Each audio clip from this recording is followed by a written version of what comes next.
Praise the lord. ఎలా ఉన్నారు? మనం అందరిని నమ్ముతాం కానీ కొన్ని సందర్భాల్లో యేసయ్యని నమ్మం కదా! ఈరోజు దేవుని వాగ్దానము మార్కు సువార్త 9వ అధ్యాయం 23వ వచనం. అందుకు యేసు నమ్ముట నీ వలనైతే నమ్మువానికి సమస్తము సాధ్యమే. నీ జీవితంలో ఏది జరగాలన్నా కూడా నువ్వు చేయాల్సింది ఒకటే ఒక విషయం ఏంటంటే నమ్మాలి. ఒక్కసారి నీ జీవితంలో యేసయ్య నువ్వు అనుకున్న పని చేయగలడని నమ్మి చూడు. నీ జీవితంలో ఖచ్చితంగా అసాధ్యమైంది ఏది కూడా ఉండదు. ఆయన సమస్తము చేయగలడు.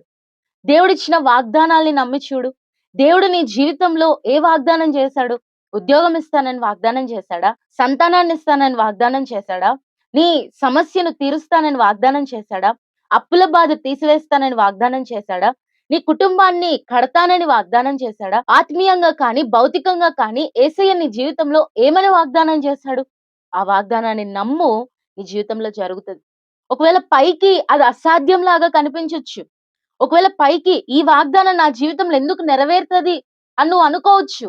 అబ్రహాం కూడా అలానే అనుకునింటే అబ్రహాముకి ఇస్సాకు పుట్టేవాడు కాదు కదా! అబ్రహాముకి దేవుడు 75 సంవత్సరాలప్పుడు వాగ్దానం ఇచ్చాడు. హ్యూమన్ టెక్నాలజీలో అది అసాధ్యం. కానీ it's possible in God's technology. దేవుని టెక్నాలజీలో ఆయన వాగ్దానాన్ని బట్టి అది సాధ్యపడుతుంది. కాబట్టి దేవుణ్ణి నమ్మండి. మధ్యలో నట్టేట ముంచి వెళ్ళిపోయే మనుషులను నమ్ముతారు కానీ ఆఖరి వరకు నీతో ఉండి నీ చెయ్యి పట్టి నడిపించే యేసయ్యని ఎందుకు నమ్మలేకపోతున్నాం? ఏదో చిన్న కష్టం వచ్చిందని యేసయ్యని వదిలేస్తామా? చిన్న బాధ వచ్చిందని యేసయ్యని వదిలేస్తామా? నీ కుటుంబంలో అనుకోనిది జరిగిందని యేసయ్యని వదిలేస్తావా? ఆ ఒక్క చిన్న విషయం కాకుండా మిగిలినవన్నీ యేసయ్య నీకు సహాయం చేయలేదా? ఆ ఒక్క చిన్న విషయం కూడా ఎందుకు నీ జీవితంలో దేవుడు చేయలేదంటే నువ్వు ఆయనకి దగ్గరగా సమీపంగా రావాలని ఆయన కోరుకొని చేయలేదేమో. ఎందుకు చిన్న విషయాన్ని పట్టుకొని యేసయ్యని వదిలేస్తామా? ఒకవేళ జరగకూడనిది ఏదో నీ కుటుంబంలో నీకు జరిగిండొచ్చు.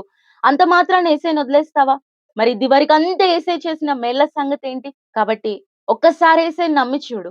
యేసయ్యకు నీ జీవితంలో స్థానం ఇచ్చి చూడు. నీ జీవితాన్ని ఆయన చేతిలో పెట్టి చూడు. నీ జీవితంలో అద్భుతం జరుగుతుంది. అసాధ్యం అనుకున్న కార్యం కూడా నీ జీవితంలో సాధ్యపడేలా చేస్తాడు. దానికి ఒక్కటే మార్గం ఏంటంటే నమ్మటమే. నువ్వు అనుకోవచ్చు, ఒకవేళ నీ ఆశ కలెక్టర్ అవ్వాలని ఆశ ఉందేమో, ఒకవేళ నీకు ఒక మంచి ఉన్నతమైన స్థానంలో ఉండాలని ఆశ ఉందేమో, లేకపోతే ఒక ఎంబీబీఎస్ డాక్టర్ అవ్వాలని ఆశ ఉందేమో, కానీ నువ్వు అనుకోవచ్చు నా స్థాయికి, నేనున్న కుటుంబ పరిస్థితికి, నాకున్న తెలివితేటలకి ఇది అసాధ్యము అని అనుకోవచ్చు. కానీ ఒకసారి దేవుణ్ణి అడిగి చూడు. అది దేవుని చిత్తం అయితే, దేవుని దృష్టిలో అది నీకు అవసరమైంది అనిపిస్తే ఖచ్చితంగా అది సాధ్యపడుతుంది. కాబట్టి దేవునికి అసాధ్యమైంది ఏది లేదు. నీ జీవితంలో ప్రతిదీ కూడా ఆయన చేయగల సమర్థుడు. కాబట్టి ఆయనని నమ్ముతూ ఆయన రాకడ కొరకే సిద్ధపడదాం. Praise the lord.